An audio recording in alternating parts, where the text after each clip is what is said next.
Welcome back to Sun Podcast, Satra Dusa, Nimbrung Santai. Hai semuanya, kenalin aku Wanita yang akan menemani kalian di episode kali ini. Sebelumnya aku mau nanya nih, gimana kabar kalian semua? Karena kan sekarang musim pancaroba dan hampir setiap hari tuh hujan terus. Jadi semoga kalian tetap sehat-sehat ya.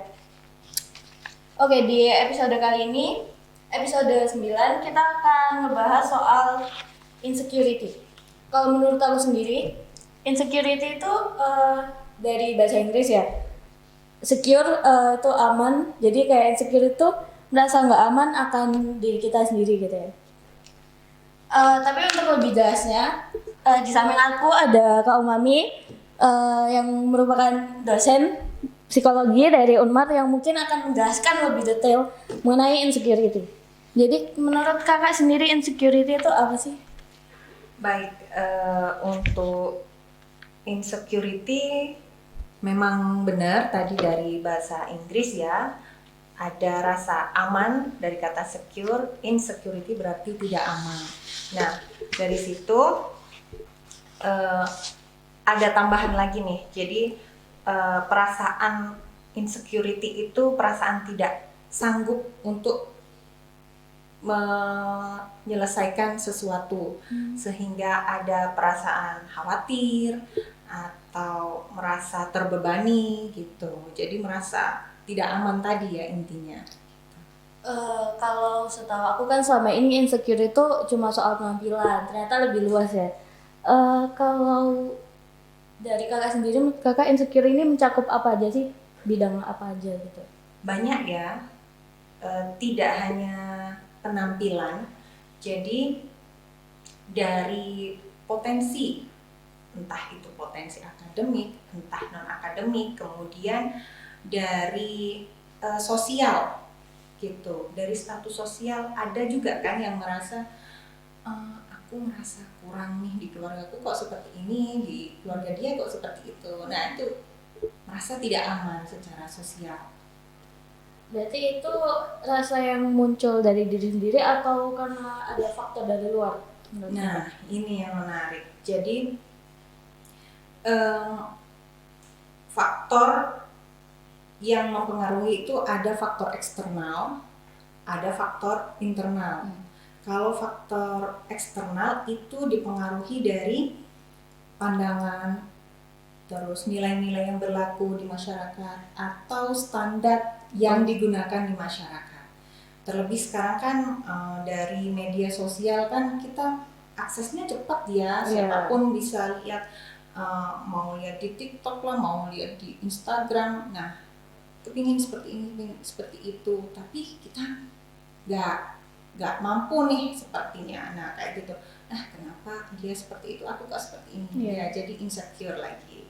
Itu yang dari faktor eksternal. Kemudian dari faktor internalnya itu merasa kurang percaya diri. Itu sih yang lebih ditekankan dari diri sendiri, itu kepercayaan diri. Jadi mungkin kita bahas di faktor eksternalnya dulu ya kak. Menurut kakak gimana sih cara kita menghindari atau nggak mikirin soal standar yang dibuat oleh masyarakat ini? Agar kalau terbebas sih kita nggak mungkin ya. Tentu kita harus punya nilai-nilai sendiri.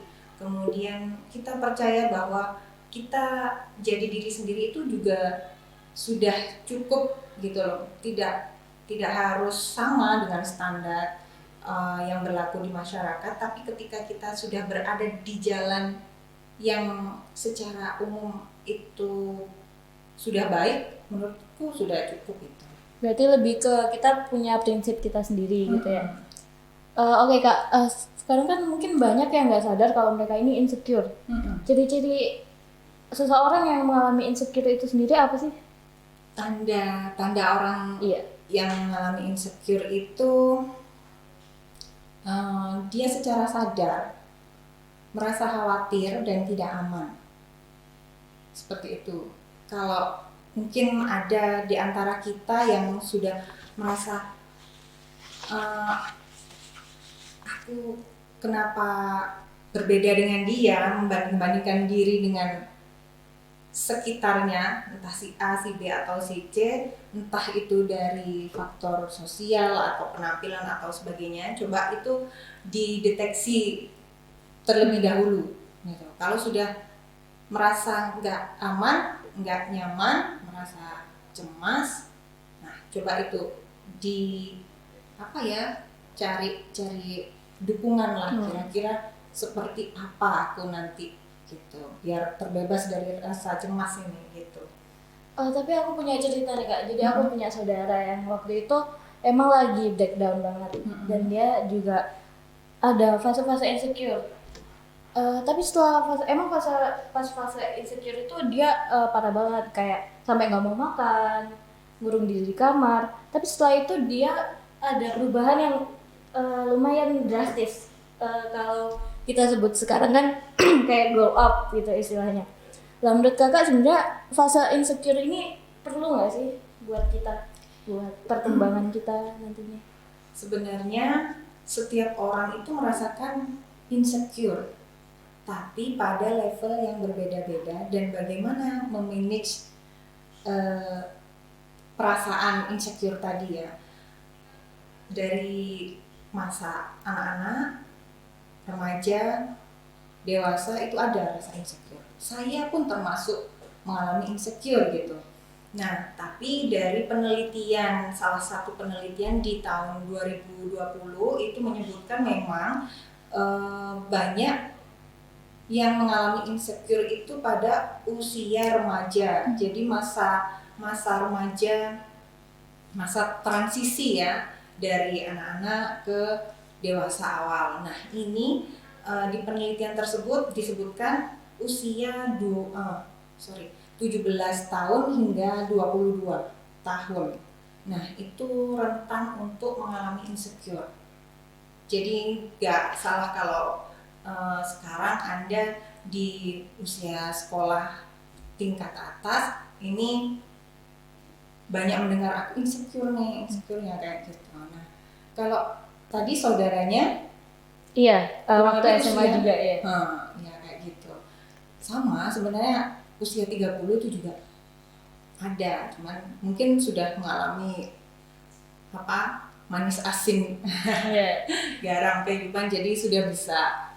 Kalau boleh tahu kenapa sih Kak insecure ini sering terjadinya pada masa transisi ini? Apa karena emang mental kita lagi nggak stabil, atau karena emang faktor di sekitar kita itu lagi ingin unjuk diri gitu, jadi kita juga kompetitif, tapi karena kita nggak bisa akhirnya kita insecure gitu.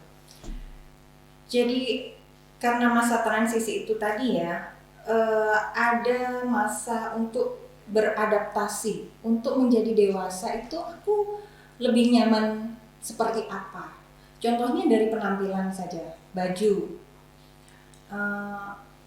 Temanku menggunakan baju misalnya gamis dengan terusan, model terusan dengan jilbabnya, kok bagus ya gitu. Terus temanku yang ini menggunakan busana muslim yang potongan, ada yang pakai celana, ada yang pakai rok, kok bagus ya. Nah, aku mau coba salah satu. Nah, itu masa transisi, itu masa belajar untuk menjadi dewasa yang ada sesuai dengan dirinya gitu loh. Jadi adaptasi dulu dia, seperti semacam survei kali ya, untuk dirinya sendiri. Jadi kayak nyari jati diri gitu ya. Benar. Oke, mungkin lanjut ke pertanyaan selanjutnya ya Kak. Kalau dampak dari insecurity sendiri itu apa sih ke kita atau ke orang di sekitar kita itu? Dampaknya yang lebih terasa itu kepada diri sendiri pastinya, seperti yang kamu ceritakan tadi ya, saudaranya itu akan mengurung diri. Nah, jadi dampaknya secara psikis itu akan kelihatan banget. Kemudian ada ketidakpercayaan diri seperti yang sudah disebutkan tadi di awal. Lah, ada rasa cemas. Nah, cemas yang berlebihan itu akan mengakibatkan dampak kepada fisik juga. Kalau mungkin ada teman-teman yang mengalami cemas yang berlebihan. Contoh kecilnya aja, kalau di lingkungan sekolah itu kita mau ujian, kita udah belajar nih, udah semalam udah belajar, udah mempersiapkan, tapi masih cemas, kira-kira aku nanti bisa nggak yang ngerjakan, kira-kira aku nanti udah maksimal nih belajarnya, bisa nggak dapat nilai yang bagus kayak gitu. Nah, fisiknya ternyata terpengaruh nih dengan kecemasan dia, akhirnya mengalami psikosomatis. Psikosomatis itu reaksi tubuh terhadap cemas. Jadi seperti ada yang mungkin bolak-balik ke kamar kecil, jadi pipis-pipis, itu termasuk. Ada yang mungkin aduh perutku, nah kayak gitu. Ada yang pusing, ada yang berkeringat telapak tangan, nah kayak gitu. Ada yang berkeringat sampai besar-besar gitu. Itu termasuk dampak dari kecemasan. Lalu kalau orang yang sangat insecure-nya lebih parah lagi, bisa sampai depresi, bahkan mengarah pada mental illness. Gitu.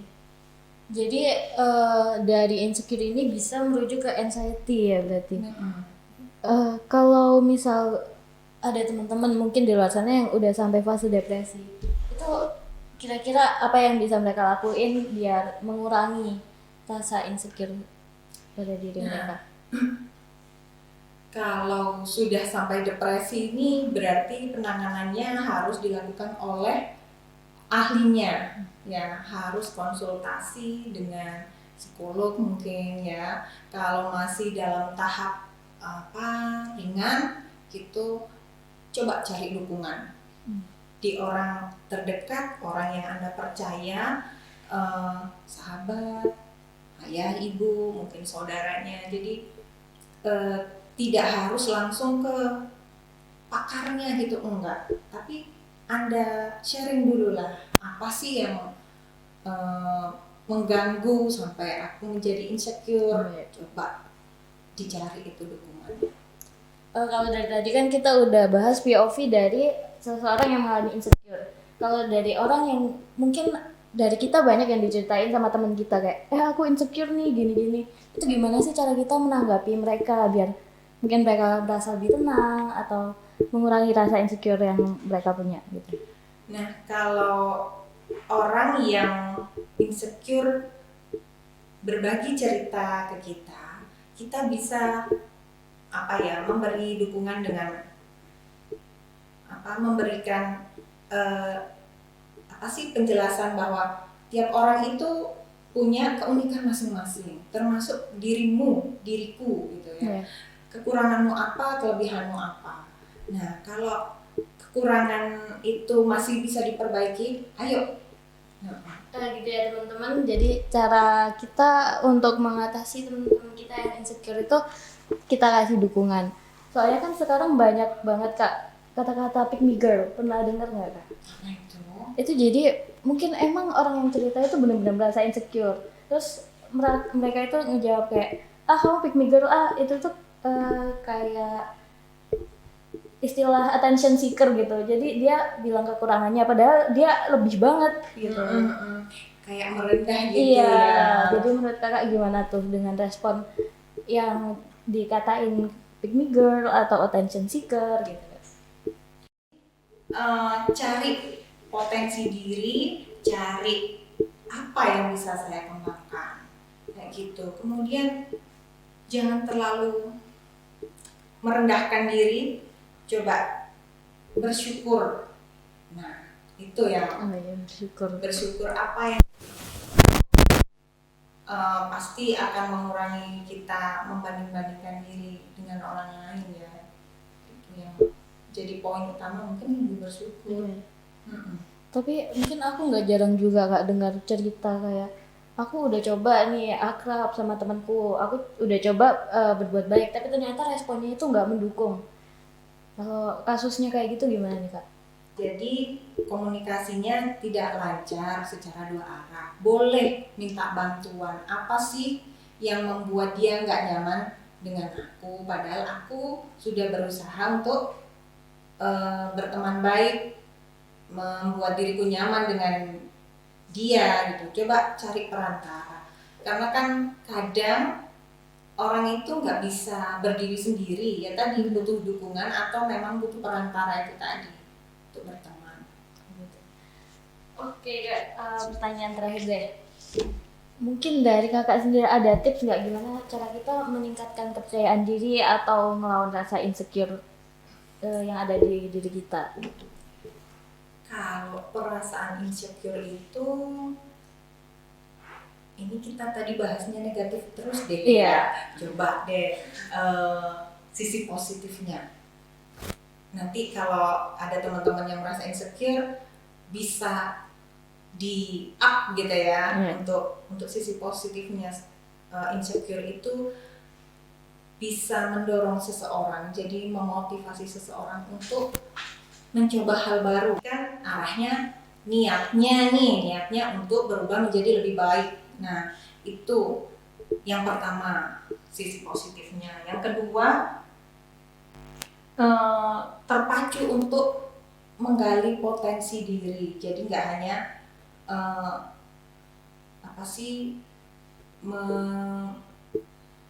menilai diri itu buruk terus kan, yang merendah tadi, nggak seperti itu. Tapi ada kalanya kita memang harus mencoba menggali apa potensi diri. Nah, kalau tadi ditanya tipsnya, apa ini ya?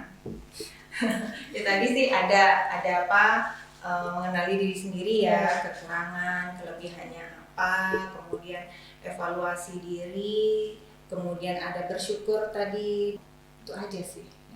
Dan bahkan kalau soal membandingkan itu kan biasanya saya nggak jarang juga dengar cerita orang tua aku habis laporan aku dibandingin nih sama ini.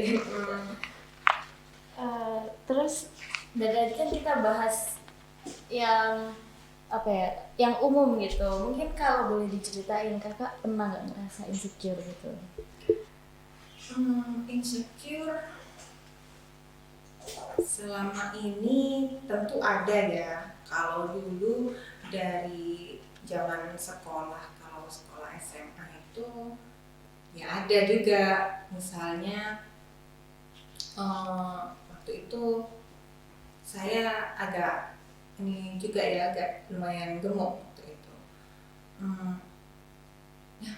Temanku ini loh, dia gemuk berisi, tinggi badannya sama nih sama seperti aku, tapi aku kenapa kok nggak seperti dia? Dia begitu pede, dia begitu bisa menarik perhatian teman-teman, dia bisa menarik perhatian guru. Nah, itu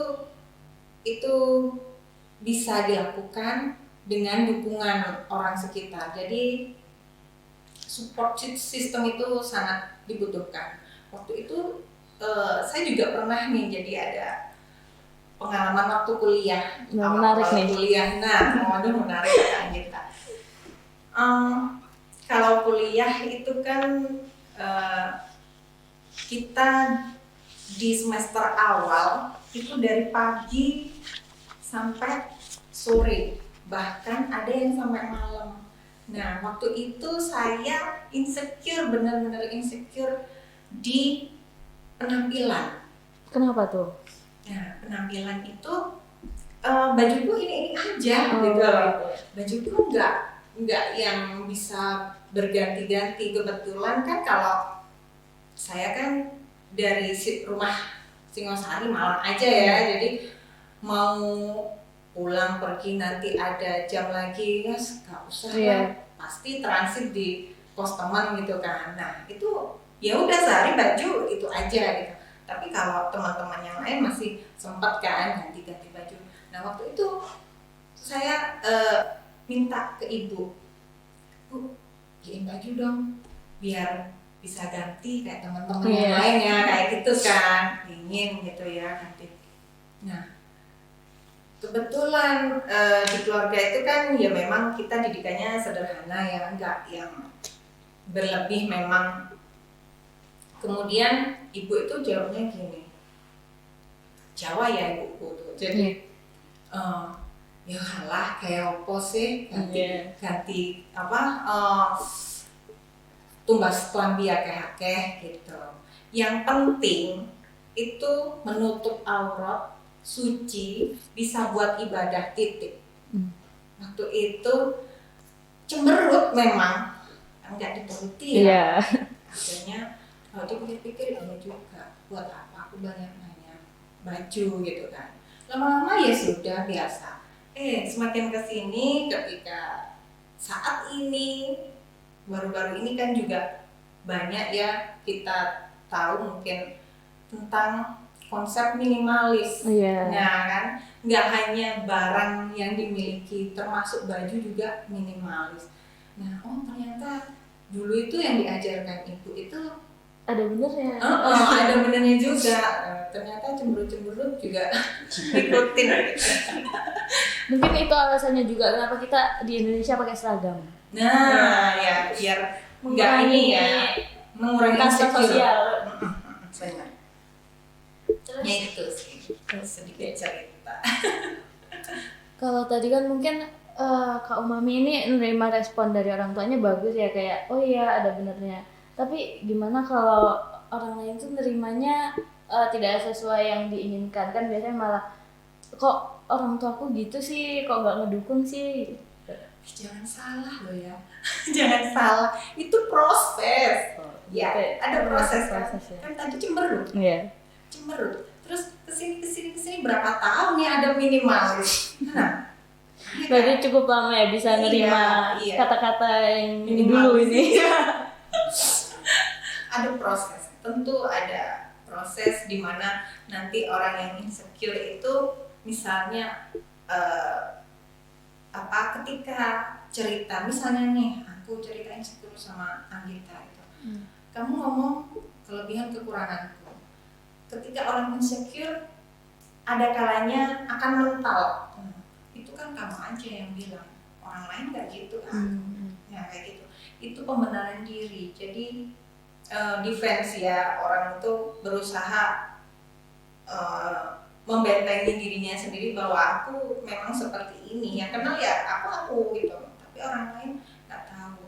Nah kayak gitu, yaitu proses nanti ada di mana akan berpikir ulang dari hati, dari pikiran, dari pengalaman, nanti pasti ada. Oke, ini udah lumayan lama Kak, tapi aku masih banyak hal yang mau ditanyain nih, masih boleh nggak?